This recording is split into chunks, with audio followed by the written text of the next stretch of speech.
What's going on, everybody? Welcome to Brick Hive, and welcome to this episode of Shake the Hive. All right, so this episode of Shake the Hive is going to kind of go into three different directions, and it's going to all kind of accumulate into one rant. All right, so I want to talk about prices rising, Lego prices rising, to be more specific.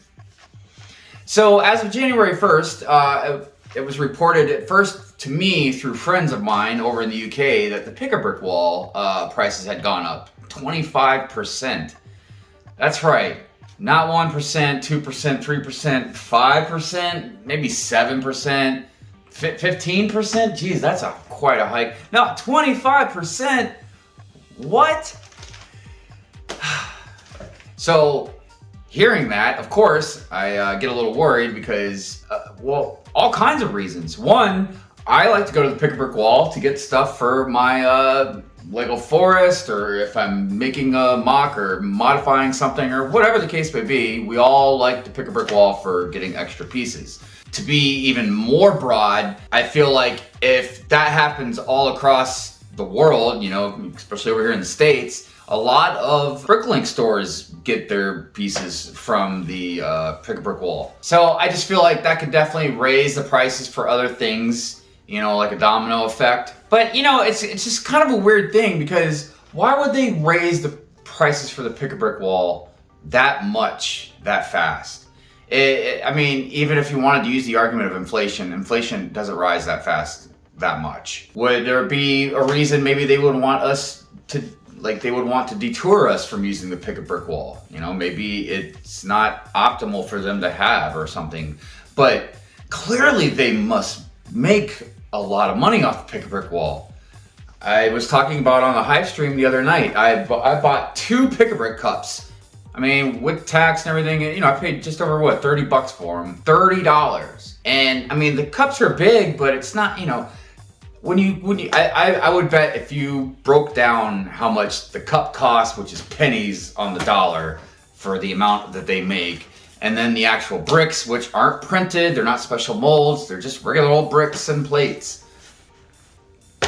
Yeah, I don't know what the percentage rate would be of a profit margin off the Pick-a-Brick cups, but I'm sure they do quite well. So I just feel like it's not really that they wanted to deter us from using it, which means the only other thing I can really think of off the top of my head, and look, also I want to get something set aside. Again, even with the cost, if costs are going up for raw materials, or if it's shipping or something like that, I just, again, 25% increase is a lot. It's a lot. So I just don't feel like any of that stuff would have anything to do with that quite of a jump. So the only thing I can think of is, are they taking advantage of their loyal customers? I mean, because yes, if you get, your average family walking into a Lego store and their kids might want to play with some extra Lego or something, yeah, I mean, they might grab some Lego cups or whatever. But I feel like the Pick-a-Brick walls really are more geared towards a lot of mock builders, a lot of T-falls and A-falls. So I could be wrong, but I can't figure out why they would do that. Which is going to lead me into the last thing I'm going to talk about, the third thing. But we'll get to that in just a minute. But I just feel clearly they make good profits off of those Pick-a-Brick cups.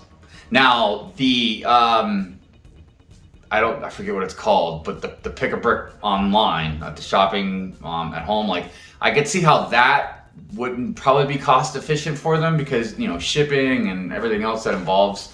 But the Pick-a-Brick wall, you're the one going there, getting a cup, filling up a cup. You know what I mean? You're doing all the work. So it really eliminates all that extra cost.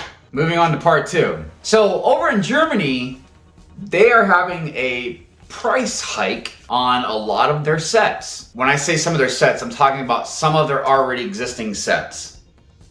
Not new sets coming out, sets that are already existing. And it's going to be 27 sets that are getting this price hike. And some of the price hikes are up to 20%. Can you imagine? You will go in the Lego store, the set is this much, And then the next day you go in and it's 20% more? What? What? And these are gonna be, Creator, Marvel, Harry Potter, Star Wars, Technic, a lot of different stuff. And so far, these ones that I'm referring to right now are just in Germany, but the UK also did have some sets go up, but they also had some sets go down. I haven't looked at them all to figure out what a good ratio is, but regardless, like the Assembly Square went up, the ECS Falcon went up. So the question goes to also, again, why are these sets going up in price the way they are in Germany? So some of the things from the UK could be applied as well. I mean, is a cost of maybe the cost increase of raw shipping, or raw materials? Is there an increase in shipping? I don't know a lot about the economics over there, but I know that the RRP is lower. I think that's kind of like the GP over here, but it's lower than the rest of Europe. So I don't know if that has anything to do with it as well. But again, up to a 20% increase on some of these sets, that's a big increase. That's not a gradual climb. Like, that's a big jump. If these things are happening over in the UK and then these things are happening over in Germany, I feel like honestly it's only a matter of time before they start happening everywhere else. And from a lot of the reports that I read through a lot of different articles, doing some research about this. A lot of people say it in a very similar way, that they think that because it's not across the board and it's only in certain areas, that they're basically testing the waters to see how it's gonna go. And Lego's revenue has continuously gone up. And COVID not only did not really hurt them, but it actually helped them a lot more.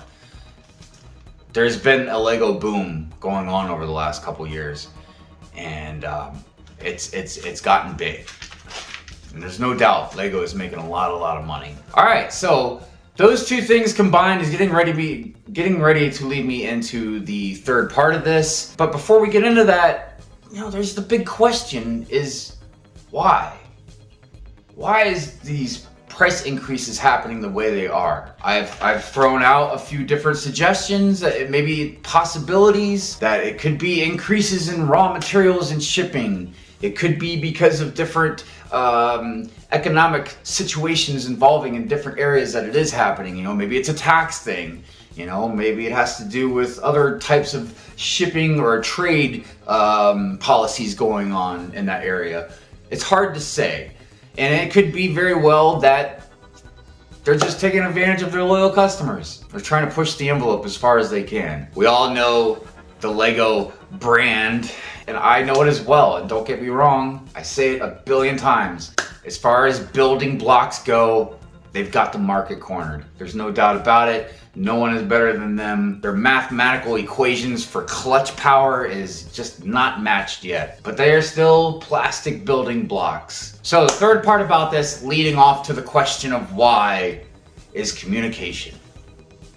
I don't recall ever seeing a company quite like Lego in the expanse that they have of outreach towards the customers, but the silence at the same time. Let me start off by saying it is their prerogative. They sell a product and we don't have to buy it if we don't want to. Get that right out of the way. And I also want to say that their customer service, as far as that department, when you call up Lego and there's something wrong, they take care of it. There's no doubt about it, man. They take care of it, and normally they take care of it very fast. I have had nothing, well, except for one time, but it was probably a special occasion.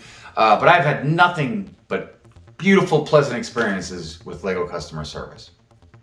So with those things being said, the company and the way it's run, and then the way they communicate with customers, their loyal fans, I would even say the LAN members, even with each other within the company, or with the distributors, or other people that do work with them and stuff. It blows my mind how inefficient they can be with stuff. Where to the point where they'll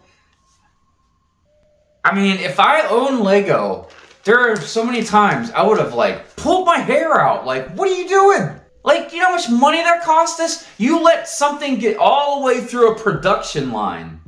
It was in land members' hands. And then you recalled it because of a stability issue? Huh?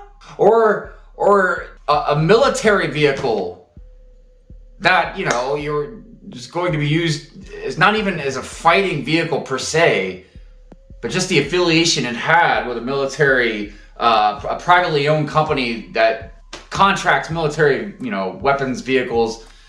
You didn't do your research? Right? You're a multi-billion-dollar company. You didn't do your research on that? Man, and don't even get me started on Star Wars.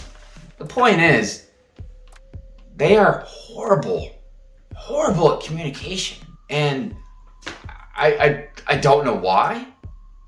I don't know if it's because of exactly the way it's run. I don't know if it's because it's a privately owned business instead of like publicly owned, you know?